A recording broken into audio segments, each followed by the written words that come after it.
Uglavnom da, vodim ja moju devojku na borbu gusaka u Banat, to je tamo popularno. Izgubi u finalu, jebote, sunce, daj.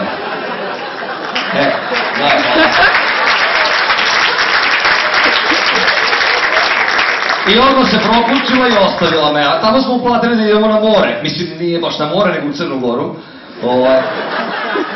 I trebali smo idemo devojka i ja, moj drugi njegova devojka, jebi ga, pošto me ova ostavila, išli smo ja, drugi njegova devojka, znači ja vozim, oni se hvatili nazad.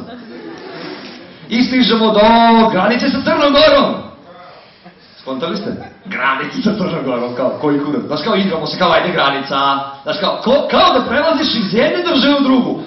Tako se igramo. Znaš kao kad ste bili klinci pa se igrate u pesku, da, vi Beograđani nemate pesak. Kada pravite kolače od betona, znate, znaš kao praviš kolače i onda kada napravite kao ajde, kao ti kupuješ, ja prodaj kao dobar dan, ja ti kupim kolače, tako i mi stižemo do granice, kao dobar dan, vi ste granica, jeste, mi smo granica, ako mi smo pređemo, kaže on, lične karte, Sokole.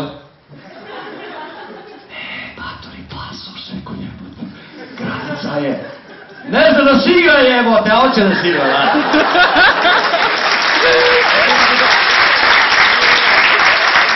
Okej. Kaže on, ček, su, okle si ti, Surdulica. Ne, rekao, brate, Subotica. Pa dobro priča srpski, znaš. Da. I kao odemo mi na plažu, rekao, idem ja da se okupam, krenem da plivam, govno, opa, znaš kao zobliđem, kao dobro.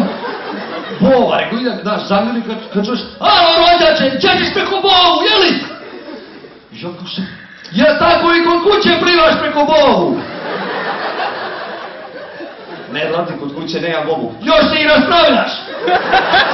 30 € Jebote, dam njemu 300 €, za te pare sam na more mogu da odem, majke mi.